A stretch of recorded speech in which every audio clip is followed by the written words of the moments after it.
Milo,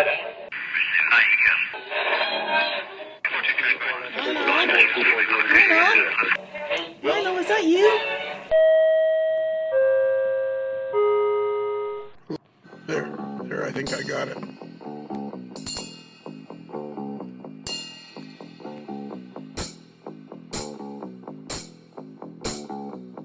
Okay, so now it's a whole week later. Yes, sir. And we still Joe Desmond has refused to leave the studio. I slept here. Yeah, he slept here all week. He didn't realize the shower was turned off, but we did bring him fresh underwear.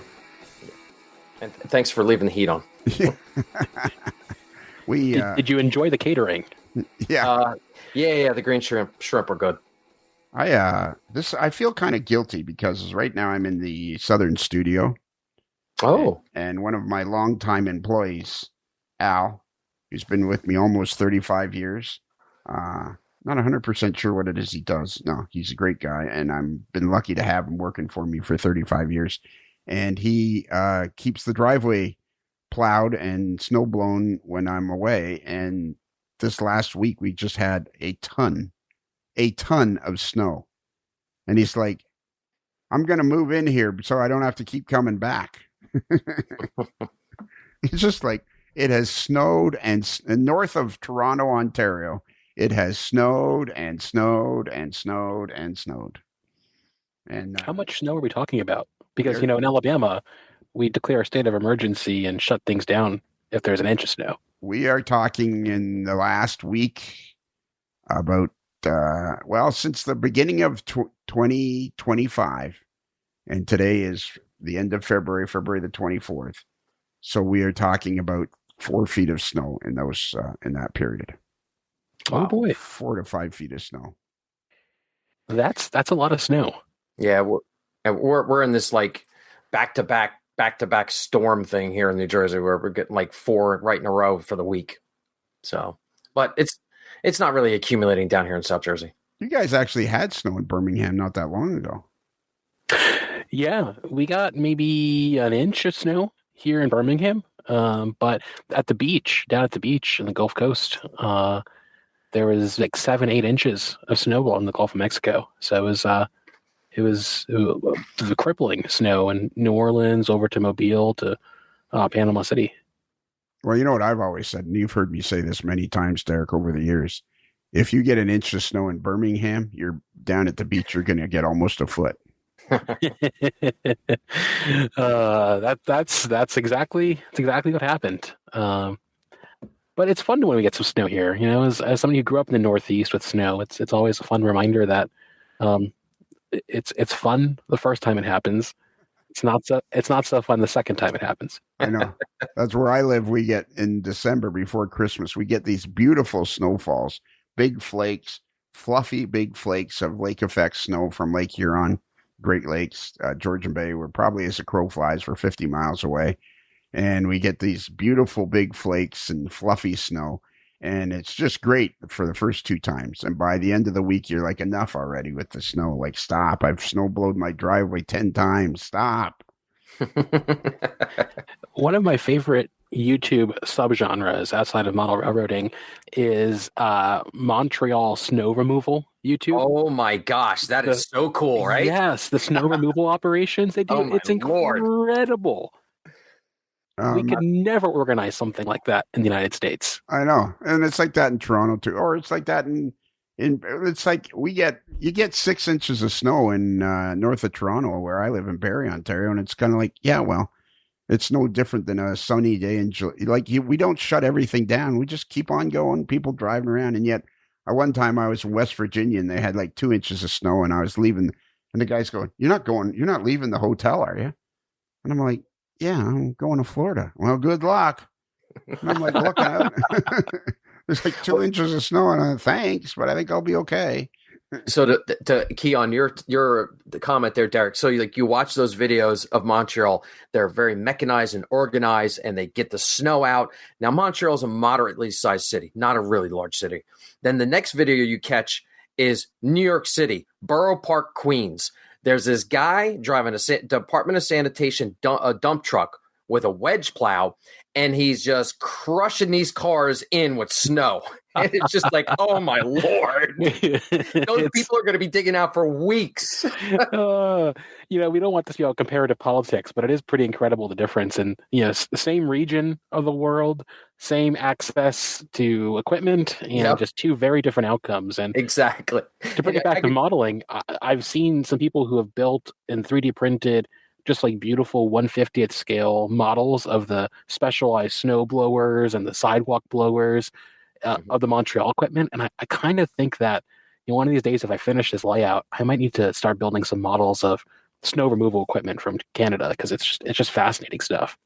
I've been thinking of building some models, some static models too. I think part of the problem, we were talking on the last podcast, like part of the problem is the layouts can become overwhelming, and that's not a good thing. Like, it's not a good thing for your layout to become overwhelming. And I think they can become demoralizing. And that's almost like a problem for the hobby, because people love to have big layouts. Joe, your layout is 11 by 14 N scale. It's Conrail and a Jersey division of the Conrail. Is there some place where you can see your track plan? Yeah, on the Facebook page. Oh, okay. If you go to the albums, one of the albums on there, I think, is like track plan and diagrams or something. Okay. And I have the track plan up there. Perfect. And you did that. You said you did that freehand, basically, eh? Yeah. So when I was in high school and some college classes, I took technical drawing. So I learned how to draw to scale using paper. So I'm not drawing out no Empire State Building type thing, but I can draw a track plan pretty good. So all right. So I'm going through the albums now. So now I'm looking at, and I don't see because people are listening and they're going to want to see this track plan. So how do I find this track plan? All right, hold on. Yeah, help me, Joe. Help me. Okay, let's see. I see maps and diagrams. Well, okay, it's in maps and diagrams. Yep. Found it. Yep. Okay, good. So now here's a question I have for you. One of my bugaboos about model layouts is that the corners should be rounded. No 90-degree corners on a model railroad, because it takes away, number one, it takes away from the overall aesthetics, and number two, I think it just makes it for a more free-flowing artistic kind of look. And I noticed a lot of your corners are curved corners, and on your track plan there's none of that. So what was it that made you think about doing that? Do you remember? Yeah, so I like the whole flow of the fascia. I like it curved. I like it kind of brings you into the terrain, because most of the terrain in this area is kind of free flowing and rolling. So I wanted to do that. I think if I was doing like the Rockies, where you have big rock faces and angles and stuff, then I think it would look better. I kind of did it from an artistic standpoint, and I found that with the 1/4-inch masonite. Or tempered hardboard, some people call it. It's very easy to kind of just bend it, make it flow. Yeah, and then you can just build in a few supports and what have you behind it to keep it supported. It's not that hard. It's nice and sturdy. Like, you can lean on it. You're not going to dent it or anything like that. And I made sure to keep the lines flowing. A lot of modelers choose, I'm not saying that there's anything wrong with it, because it's all personal preference. A lot of modelers choose to use the button screws, where it's kind of got a nice dressed button and it's got a screw head in it, and they use that to attach their fascia to the support structure, and they paint over it so it kind of blends in, but you still see it's almost like rivets. It's got rivets. I didn't want that. I wanted it all smooth, so I took the time to countersink all my screws, spackle, and tape all the joints and sand. Yeah, the fascia took a lot of work. That's what I did. I used you can buy these really nice chrome washer type things where you just screw it. And I went with that because I thought it looked okay. Yeah. I'm not. And then if you look at pictures throughout my Facebook page, you'll see I put in all the little control panels, right? The problem with the control panels was the control panel had to be a little recessed, because I didn't want the switches hanging out so people would get gashed when they walked by. But then it created a problem of how do you dress up that hole? So I kind of was watching actually YouTube, and I saw a video, and I saw this guy was bending wood. And I'm like, how is he doing this? And he was steaming it. So I was like, huh. So I just tried something. I went and grabbed some thin 1/4 inch molding, cut it up into small pieces, and then put it in a pot of boiling water and kind of just bent it. Wow. And it worked. And I'm like, whoa. So then a lot of the panels, you'll see there's switch panels on the curve. Well, the dressing around the hole is curved to match. It looks incredible. Yeah. It looks like gallery style presentation, gallery quality presentation. And I feel like sometimes model railroaders focus a lot on the scenery on the layout, but not the ambiance around it. And it takes away. The only regret that I didn't do was early on when I started 10 years ago. LED technology was just coming around, and it was very pricey. And I wish I had done LED strip lights behind here. You know, the free flown tape. I mean, of course, now you can get them off Amazon for $10, but back in the day, it was like $100 for a 10-foot roll. You know, so I have fluorescent tube lights in here, and the fluorescent tube lights give off a nice glow. The problem is the heat. I never thought fluorescent tubes would give off as much heat as they do. But if I leave these lights on down here for, a good 8 hours, it raises the temperature in the room. So I wish I had done the LEDs. So I think I'm going to convert those over to LED tubes in the fixtures. Yeah, I think lighting can make or break it. And I think that's my biggest disappointment with my current layout is, we moved into this house, we bought this house, and I was busy and I just wanted to start building something. So I got some IKEA shells and bought some, commercially made, benchwork top, and just threw it on a wall, and off we were going with the layout. But I didn't really consider, purposeful layout lighting. And so I was relying on ambient room lighting. And that, I think that was a mistake, and it detracts from my enjoyment of it because it's just not lit the way I think it should be. And so the question is, do I go back now and do I add room specific lighting? Do I add a valance over the layout to light it? But I'm looking at your background and the lighting on your layout, and I'm just like, man, that just looks really sharp. And I'd love to emulate what you have, Derek. And a valance, I think, is key, and it is super simple. It's not hard. It's the same material that I use for the fascia, I use for the valance, and it's flexible so you can bend it. It's just you got to build the support structure to hold it up to the ceiling. That's it. It's quick. It only took to do the valance work was only a 1-day job. But when I hear Joe describe that, it's like I could do that. His energy is infectious. I know exactly, and that's one of the great things we were talking in part 1 about podcasts is connecting with people and stuff like that. And there's so many people to talk to. I'm kind of annoyed that we haven't talked to Joe for a while because there's so many people to talk to, and so many people are infectious, and it's like he says, oh yeah, doing a valance is easy. And it's like, I never did a valance because it was like, I can't do that. Yeah. It looked like I was building the Empire State Building to me. It's funny how the hobby is that way, where you'll hear somebody go, well, my airbrush was in the box for 30 years. And for me, I love airbrushing. And, it was, you had to learn it, but it wasn't that hard to learn. And I just use a real basic single action, single throw airbrush, an old Badger airbrush. And, I love airbrushing, but that's part of the uniqueness of the hobby is it offers so many people say it offers so many different things to so many people. Before we get way off topic, and it's still in my head, Joe, you can't stop doing social media of some sort. You got to either keep doing the TikTok videos or what is the simplest way what's the simplest video for you to do? Right now, I don't plan on getting off TikTok until it's totally shut down. So I'm still posting content on TikTok. It's just such a quick, easy, beautiful platform, easy to use. I will say this, that I still like posting on Facebook because of the Facebook mobile app makes it quick, easy, and efficient. Instagram, I'm pretty sure I'm going to be shutting down Instagram because I really don't understand even why that is even in existence anymore. It doesn't serve a purpose. It's just a waste of my time. So I think I will. It's there to sell you stuff, Joe. Yeah. So I'm going to be shutting that platform down. But YouTube, the YouTube, I don't plan on erasing it. I want to leave it up there for posterity. but I'm not going to be creating any new content.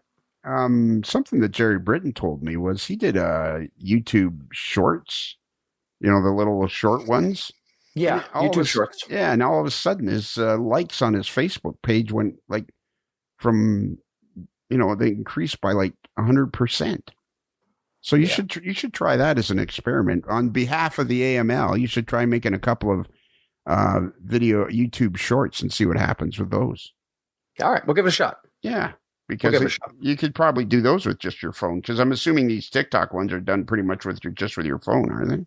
Yes, they're just done with my phone. Yeah, see, now, like I said in the previous podcast, I see that as just kind of like checking in with what Joe's doing. Like I should do more of this stuff, but it's like, I don't know. I got nothing to say.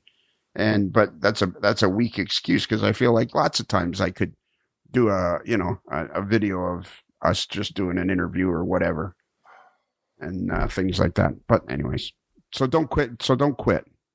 No, I'm not going to quit. I'm just dialing it back. All right. So the next question I have is, what exactly is N-Scale Enthusiast? So the N-Scale Enthusiast is like an association. I'm not really sure all about it, but I know you can join the N-Scale Enthusiast. And what they do is they come together with manufacturers and kind of produce these like different products. And then they have this traveling show that goes across the country once a year, this convention, and they feature N-Scale manufacturers and other model like groups that do N-Scale. They had Fremo there, they had N-Track, so they had all that there. So I think that's what the N-Scale Enthusiast is. And it costs $60 a year, to join. And basically, do they have like a magazine or something?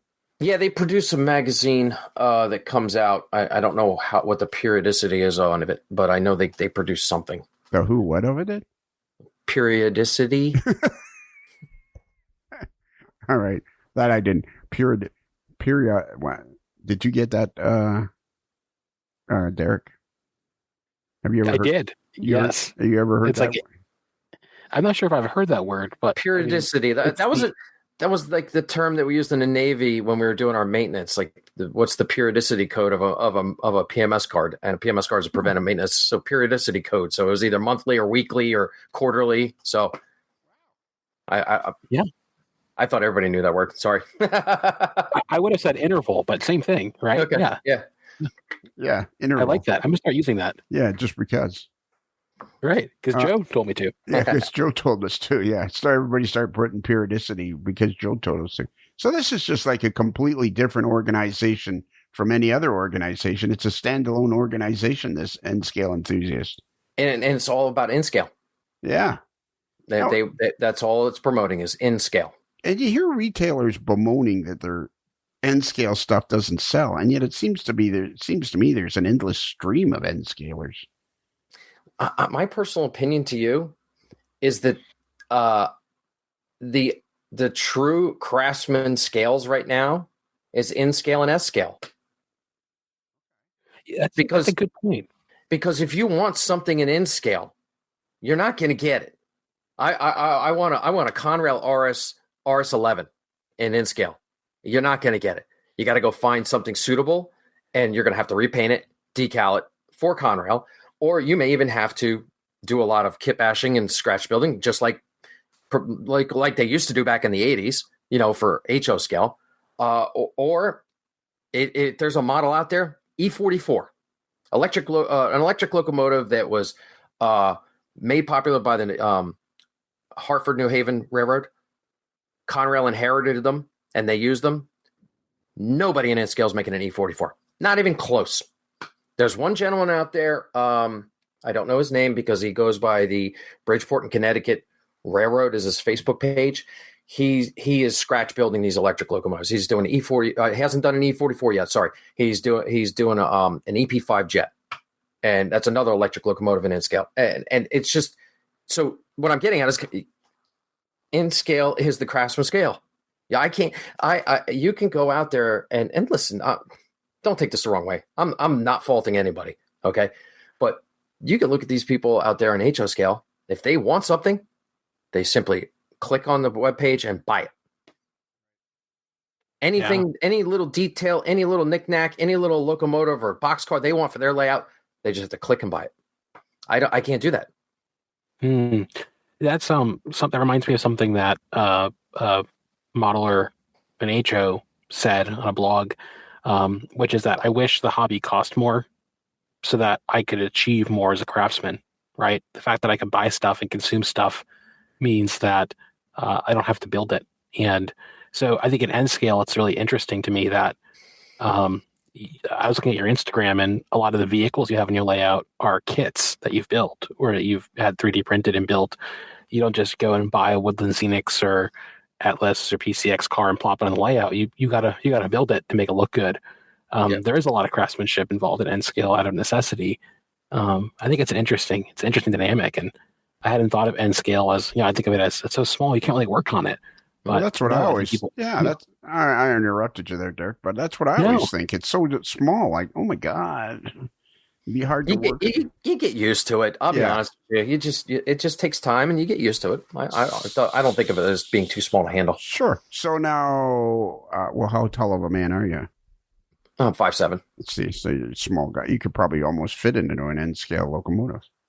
If I just squeeze a little bit, maybe. Yeah, exactly. And let's not forget, let's just remind everybody, Joe is a retired police officer, retired Navy guy, then went into police work, and now you're just a retired guy, period. No, actually, I started my own company. Oh, did you? Yeah. I started a network engineering and maintenance firm. What does that mean? I design and build computer networks for small businesses and governments. Of course. Yeah. So the business is actually, as we speak, it looks like I'm picking up some clients now, and it's going to start moving along. So I'm actually very excited about that. Unfortunately, though, it may detract for some time, so I'm going to have to adjust my schedules with. Hopefully, it doesn't cut into my model rating time. Is it a startup? Yeah, it's a registered LLC. So my own company. Derek likes startups. I'm addicted to not making money. I hope Joe is. I hope it's not a startup, because I hope Joe actually generates some revenue. Well, thank you. I hope so too. So, how do startup guys find each other? Do they hang out at the same restaurant or something? Oh, I can get into. Well, so there's a lot of startup people that never actually build anything, and never actually having a startup is a euphemism for being unemployed. Okay. More often than not. So there's a sort of a challenge I have with some friends about how do we find people who are entrepreneurs who are actually building stuff and not just talking about building stuff. That's the challenge that we see, because I run into somebody, or some people, and this month they're doing this, and next month they're doing that, and the month after that they're doing this. It's never the same thing. And building stuff is hard. Just like building a layout is really hard. It's a marathon, not a sprint. And so it's hard to find people who, just like it's hard to find model railroaders that share your vision of the hobby, it's hard to find entrepreneurs who share your vision for entrepreneurship. Getting back to model. Okay, that's cool. Getting back to model, because I was just doing. It's interesting. That's a whole podcast you could have right there about the people doing startups and trying to understand, because it's a new world thing. I mean, that whole language is only barely 10 or 15 years old. Yeah. I work at a startup. Well, are you making any money? Well, no. Well, then maybe you ought to start up. My favorite term for a while there was, well, we're pre-revenue. Okay, oh, there you go. Pre-revenue. Yeah, that's it. So, Joe, have you found that with the 3D printing that maybe N scale stuff is a little bit more available? Yeah, it was until July when we suffered a huge setback. And that was Shapeways went, unbeknownst to everybody, went bankrupt. So Shapeways was apparently this company that started over in Europe. I can't remember which country it was. And they had these commercial grade, large scale 3D printers, and they positioned them in regions around the world. And what they had is they had this beautiful interface where people could create drawings and renderings and upload them. And then other people like myself could go in and say, oh, I like this guy's rendering and I'll buy it. And then what would happen is the Shapeways would program it to be printed somewhere close to the purchaser and shipped out. And the creator of the 3D rendering would get a kickback. So there's some reason it all just fell apart. July 1st, nobody had any warning. And this even goes back to at the InScale Enthusiast show, I met this guy, Hans, who Hans Jurgen, I think is his name. He does Mad About You or Mad About Cars, and very popular, which I bought all my InScale 3D cars. And I met him at InScale Enthusiast in June. And he's like, yeah, he goes, I met him and I shook his hand. I thanked him. He goes, oh, yes, I know who you are. He goes, I have new products coming out in a couple weeks. I'm going to be releasing them on Shapeways. I said, great. He didn't even know. They apparently shut down and everybody lost everything. Anybody who uploaded all these renderings into the mainframe, when the bankruptcy hearing diluted the company, it destroyed all of it. So now guys like Hans, he has nowhere to print his cars. So he signed a deal with Showcase Miniatures. So now Showcase Miniatures is helping him get his products printed, and they're marketing them for him. So I think I just read a press release that the original co-founders of Shapeways bought some of the assets and are restarting it, but that they won't restart it with the marketplace products that used to be available. They're starting from scratch. He said in another, I don't know if it's the same one, but I remember him quoting saying that the bankruptcy court ordered everything destroyed. Oh, so what a shame. There's no way to recover the data. So he says we're going to have to move forward starting from scratch. Holy moly! Because if you put Shapeways in Google, a website comes up. Right, because he's reforming the company. He's got the rights to the name somehow from the bankruptcy, and he's starting over from scratch. Wow! But it was pretty. That was one thing I never really fully understood, and maybe you guys can explain it to me. I don't know, Rod Clifton, and Neil Erickson and all you guys. This shorter show format, I'm not sure if it's going to work for me. We're already at 30 minutes, and holy moly, we got like tons of stuff to talk about. They said you could cheat if you want to. Yes, remember true. Linda asked if you could cheat, and they said right. Yeah, Linda said yeah, and I'm going to get her on the podcast too. Great. I think that's going to be great. Actually, I'm really looking forward to talking to her. Where was I? Oh yeah, Shapeways was expensive though, wasn't it? Like, wasn't there? No. It depended on what you were getting. Like the little cars, for a simple rendering was like $7 for two.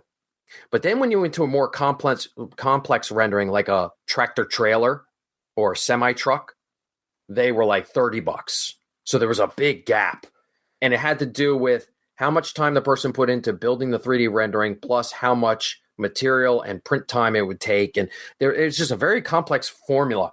But there was budget items. I think like I got an InScale radio tower. It was only like $10. So certain things are expensive, but other things are not. Okay, I'm on Showcase Miniatures now, and I see Mad About Cars. They got some really cool. That guy is tremendous. He has just got a catalog of the oddball years, the 60s through the 80s, and just the weird things like the Ford LTD or the Chevy. Not what am I saying? The Chrysler minivan. He's got them real weird models that nobody's making. And they're an Alabama company. Are they? Showcase Miniatures, yes. Yeah. I don't know them, but yeah, they're in. He was Eastern Alabama. They were actually at InScale Enthusiast, and the owner was there. Really nice people. Okay, cool. You're not going to leave us soon, are you, Joe? No. Okay. Somebody sent me a message, said you had. To leave. Yeah, that was me. So you are going to leave us soon. In a little bit, yeah. Okay. You know what we'll do, Derek, is we will when the time comes and Joe has to go, we'll let him go, and then you and I will wrap up the show. We'll bring in the B crew once he has to leave. Yeah, we'll bring in the B crew, and we'll let him go. We'll let him we'll let him go if he gives, if he pays, so long as he issues us a check for $283.46, we'll let him go. His appearance fee. Yeah, his appearance fee. Exactly. Man, okay, so now I have a question. I have a modeling question for you guys because, Joe, I see you have a ton of vehicles that you have. And where did you get most of these vehicles? Like I'm looking at a post from February 3rd, 2024. It's a Mack tractor trailer. It's Type R tractor trailer with a Caterpillar with a big flatbed trailer and a Caterpillar on it. Where did you get these from? The Mac R was a Showcase Miniatures. Okay, it's the blue one, right? Right. Yeah, and then the Low Boy was a GHQ. It's a white metal, and then the Dozer is that the big D8? I think that's also a GHQ model. And does Showcase Miniature build a lot of their stuff out of cast, like white metal? They were originally. So if you look at all my maintenance away equipment that I bought from Showcase Miniature, it was all white metal. But now recently, I got some of their tractor trailers coming through where the cabs are a beautiful cast resin. So it's because the problem with the white metal, and you see that in the GHQ models, is especially in scale, more so in scale, is that there's like production problems where it may be warped or it's a lot of flashing or stuff, and the cab is misformed. So you got to really work it by hand to get them really close and looking good.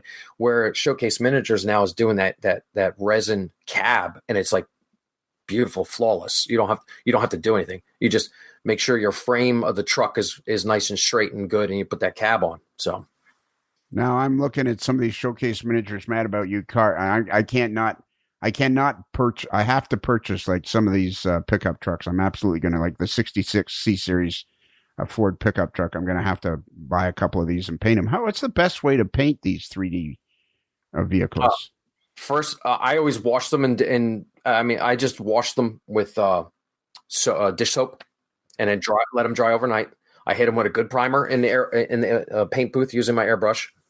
And then, believe it or not, the paints for war game models. Yep. I find that they are the best for painting vehicles because the problem is you're handling these vehicles and they're so small. I experimented a lot of them. I experimented with airbrushing, and it's quick and easy when you're doing a big batch. If you're going to do a bunch, 5 or 6 red cars, you can just throw them in the booth and spray paint them. That's easy. But I really have grown to this war model paint that they use for Dungeons and Dragons and stuff like that, and it's really changed how I do my vehicles. Would that be like a Vallejo paint or an ammo paint? No, it's a company called. The box is right behind the skirt. I can't see it without getting off the thing. Okay, get off the thing and get the box. We need to know. These are quick. People need to know. What is this? He's pulling a scooter right now. He's getting away from the station. Right. Yeah. He's like rummaging around in the room. Yeah, the table masters are out there doing stuff. Okay, so the set that I'm using is the Army Painter. Oh, yep, those are good.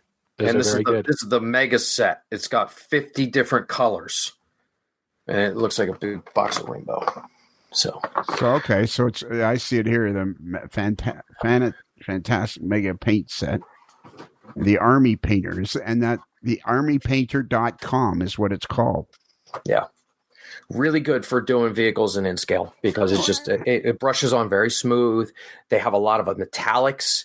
They have these tints where you can kind of do washes and bring out details and stuff. And it's just, and I really delved into the videos on YouTube on how to paint these war models, and the stuff they're doing is just like, well, I never thought of doing it. Like, so what you do is you paint a color green, a certain shade of green. Then you come in with your tints and you kind of like wash it so it dulls it down. Then you come back with the same color paint and you hit the highlight areas to make it makes it look like there's a sun shining on a corner of a car. And it's crazy. I never thought of it. It's very artistic. Do you have off the top of your head that one of the YouTube channels that you go to see some of this? No, I don't. I just kind of I just put in Warhammer figure painting in the search block, and I watched those. I also did like BattleTech Use a lot of people doing Alpha Strike BattleTech painting. Well, So slow down. What kind of painting? it's a war game called BattleTech Alpha Strike. Oh, okay. Or the other one that is big is Warhammer. Okay. Yeah. Army painter washes Army painter brush on primer. I'm looking at YouTube now, and I'm like, wow, that's another whole thing. That's a big rabbit hole. Oh yeah, it's a hobby within the hobby. Yeah. The finish painting and finishing and weathering with the sort of high quality war paints is another aspect. But I mean, I saw this, and everybody's like, there's a subset of InScale that's all about InScale cars and trucks, a big little subset. And where'd you see that? On Facebook, there's a Facebook group that I follow called InScale Vehicles, okay, or InScale Cars and Trucks. And these guys are doing like crazy kit bashed FDNY engine 243 models in InScale, or this guy's doing the Smokey and the Bandit truck in InScale. And it's even gotten to the point where Showcase Miniatures is putting out these super high definition, high resolution models of trucks, like the Smokey and the Bandit, or some of the other famous truck movies. And these models are selling for $70, Lionel. $70 for a truck. And I'm like, whoa, what are we doing here?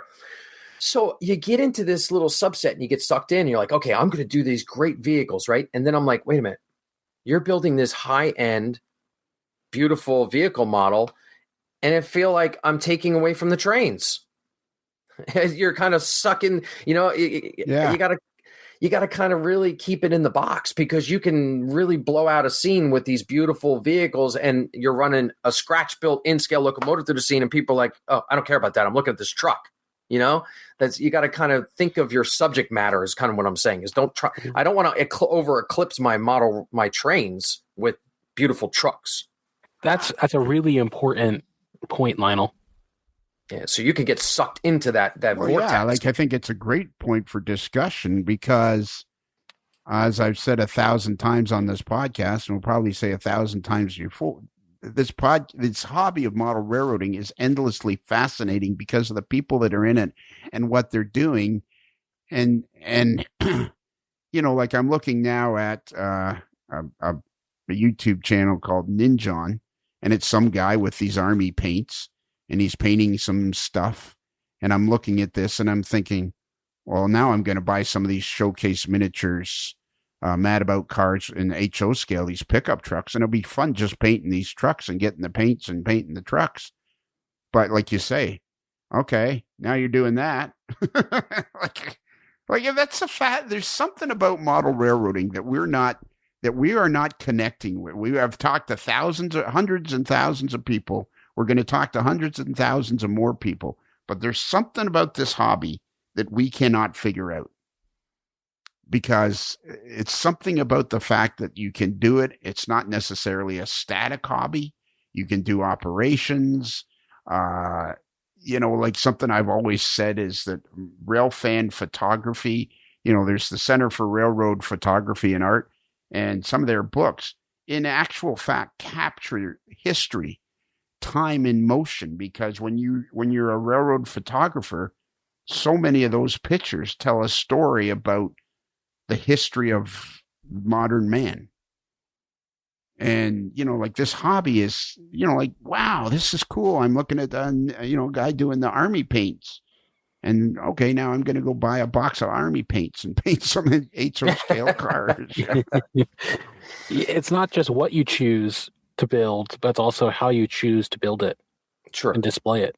Yeah, I think you really got to be very conscious in this hobby, is to keep your frame of reference. If you want to use the photography mantra, is you got to keep your frame of reference and keep it focused, because Ken Patterson did a show a long time ago, and where he was demoing these HO scale highly detailed cars, and then they put in remote control aspect into it, and these guys were operating these remote control cars all across the layout. I'm like, you're kind of losing me. You know, we're fading lines here, and what am I supposed to be looking at? Am I looking at a train, or am I looking at this truck driving around? You have to keep that frame of reference, and I think it's very easy. It's very easy to get sucked in. It really is. Yeah, and there's something about model railroading in the fact that you can operate the models. There's something that is some element of this hobby that is very important to making this hobby what it is that the models can, even just at the Springfield show, our buddy Brad Williamson, the professor, had an end track layout on a table, and it was drawing people in, and it was just the size. It was a 3 foot by 6 foot or 4 foot by 6 foot table layout, and it was a bunch of models, and people were stopping to look at it. There's something about the fact that the trains move and you can do stuff with the models that makes it different from other hobbies. Right. I mean, I think that the greatest explanation of it is that this layout is the stage, and the trains are the actors, and everything else is just background scenery and stuff. You don't want the backgrounds to overshine the actors, and I think that's the key. Yeah, and yet when the background is spectacular, it makes the actors seem that much more spectacular. True. Like you think of any big layout that you know of, and how spectacular it is, and how people drool over these big layouts. George Celios or Tony Custer or Alan McClellan, and the name's John Parker out there in Colorado, and it seems like every time you turn around, there's another fabulous layout that you didn't know about. They are out there, Lionel. Oh my God, are they everywhere? So what do you guys think about talking to people in other hobbies on the podcast? I think it's a good idea. I don't know if the audience will like it, but there's a principle in thinking through the problem that you should consider, like the counterpoint, right? Consider the opposite opinion. And so I think that could help us when we're thinking about our hobby to consider the way people think about their hobbies, the alternative hobbies, right? So by viewing the alternative, it can help us frame our understanding of what we're doing. Yeah, like I said, there's RC guy. I want to talk to him about. And now that I've found this guy that does the painting, I'm sure he'd be an endless amount of information that we could use just for the hobby of model railroading. And when I worked at a hobby shop in high school and then a little bit in college, I got a lot out of my conversations with the people who were military modelers. Yeah. Maybe even more so than the conversations I had with the model railroaders who came into the store. Yeah. I think so. All right. Do you have to go, Joe? Yeah, I think I'm going to have to go.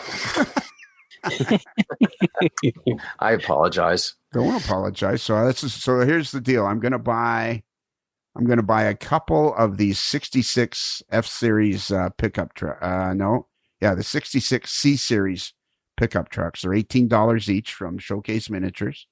Mm-hmm. So that's reasonable. I think I'm going to probably buy the step side ones, a couple of the step side ones, or I might buy the step side and the one with the working tool cases on the side. And then I'm going to figure out. So then what do? We wash them in soap and water. Wash them in soap and water. We're going to prime them with a good primer. Doesn't matter which. Just make sure you're using. I use an acrylic primer, and then you're just going to sit down and start painting. Paint your base color. Watch a couple videos and see how these guys are doing it with all these highlights and stuff. And the only thing you're going to have to do is you're going to have to do windows. And for windows, I use Micromart's microglaze, and just use a toothpick and put it in.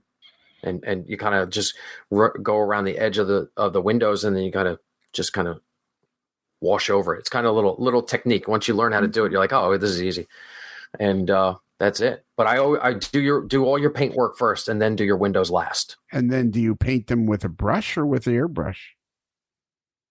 Paint what? The vehicles. I do paintbrushing. Okay. With the warfighter paints that I'm using, the Army fighter, Army painter paints. I do use all brushes. Get some nice high quality brushes and just go to town. And it's relaxing. It's really relaxing. Just sitting at the bench and just going about and doing your detail work. I could get the John Blanche, Blanche, Blanche, the Jean Blanche combo Volume Hey. 2. All right, Joe. Hit the road, buddy. All right. Thank you, gentlemen. Would you come back on the podcast in like 6 months? Whenever you want me to. Just tell me. All right. Be prepared. I'm ready. All right. And slam your head against the locker, eat raw meat, and all that stuff. Okay. And be prepared for questions about how to paint these pickup trucks. I got a video on YouTube. Oh, do you? Oh, Yeah. All right. there you go. In fact, the guy from Showcase Miniatures actually saw the video and was like, "I love." See, that's why you can't stop. That's why you can't give up on social media. Yeah, I'm not giving up. I'm just. Yeah, you can't give up. I understand. I think that's part of the hobby is the ebb and flow of frustration. Yeah, let's just say I'm stepping back for a while. Yeah. I think that's what happens. I think it's the ebb and with model railroading, it's a great ebb and flow of frustration, and this happens and that happens and the next thing happens. Yep. All right. All right. See you later, and we'll talk to you soon. Bye, gentlemen. See ya. Bye, Joe. Bye. That was a great conversation. It was. I hope he's back in 6 weeks, not 6 months. All right. Well, let's do that then. Let's have him back. Yeah. Let's have some prepared questions for some topics. Well, I've got a whole bunch there. Like I wanted to talk to him about, does the layout get harder to work on the farther you get along? That's a deep question. I wanted to ask him about in the planning process. Yeah, I think one of the benefits of N scale is that you can create whole representations of industries with both vertical and horizontal mass. When I look at pictures of his layout, he has these huge industrial facilities that are just multiple buildings. They're tall, they're long, they're big, and it looks convincing. And at HO scale, I feel like in heavy industries, you're just modeling, the back wall or portions of, never the whole thing. And so I was wondering about how he conceived of the industries on his layout and the mass of them and how that factored into the LTE planning process.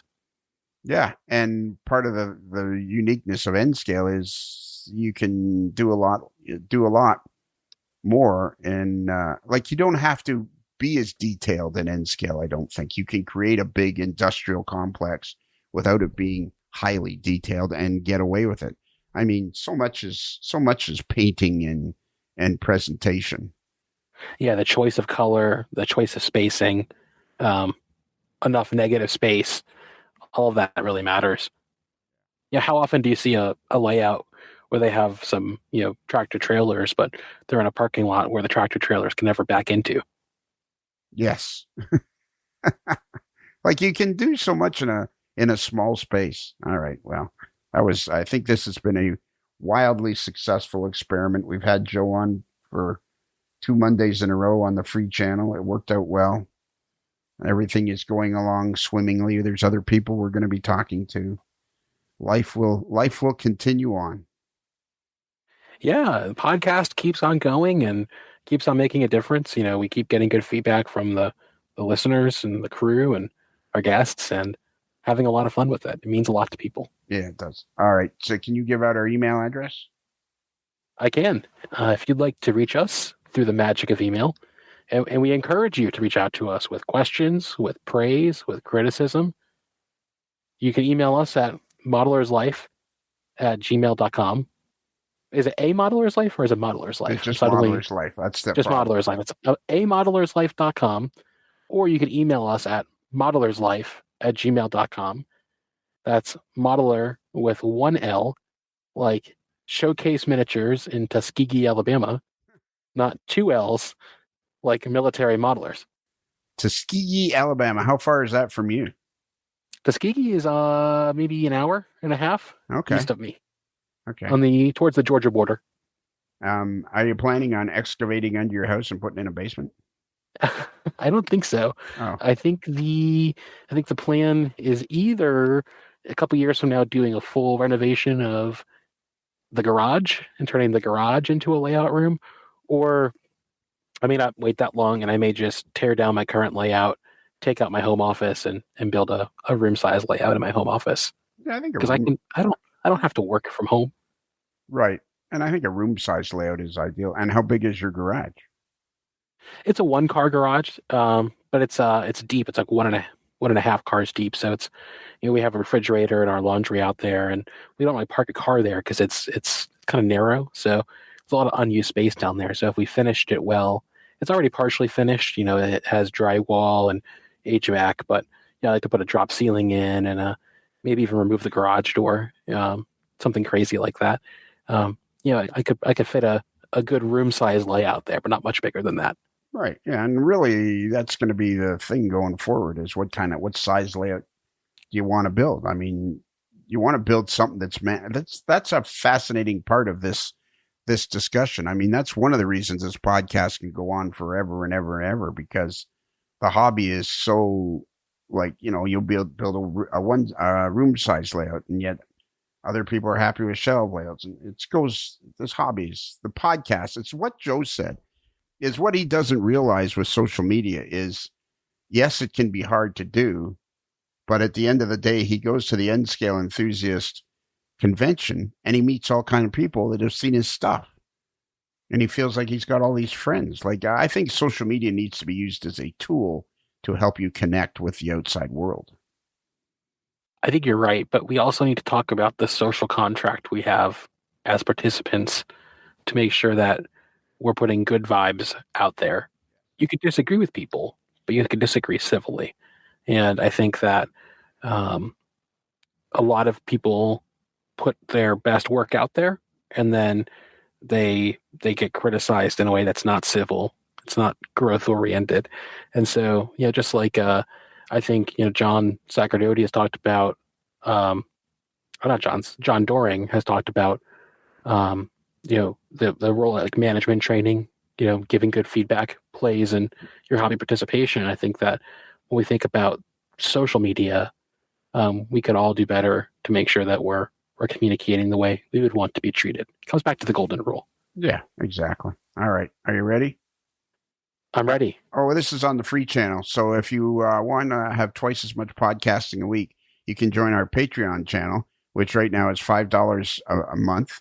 And then you get podcasts on Monday and Tuesday. Tuesday's a little bit more locker room-ish, a little bit more back porch. It's all folks that support the channel and enjoy the channel and enjoy the camaraderie that they get from the Modeler's Life Patreon channel.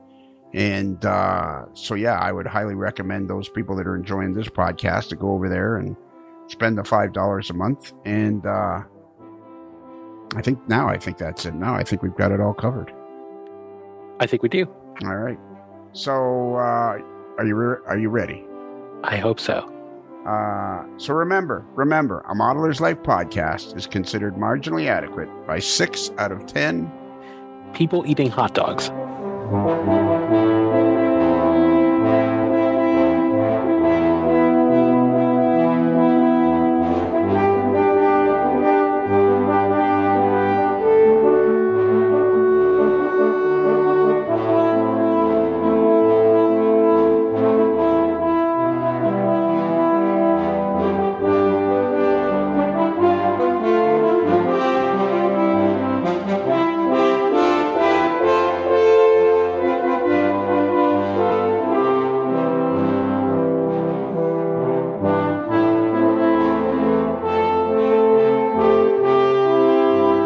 A Modeler's Life is sponsored by Because I Love Sushi. You could love any old sushi, but would it love you back? It's another Lincoln Homer.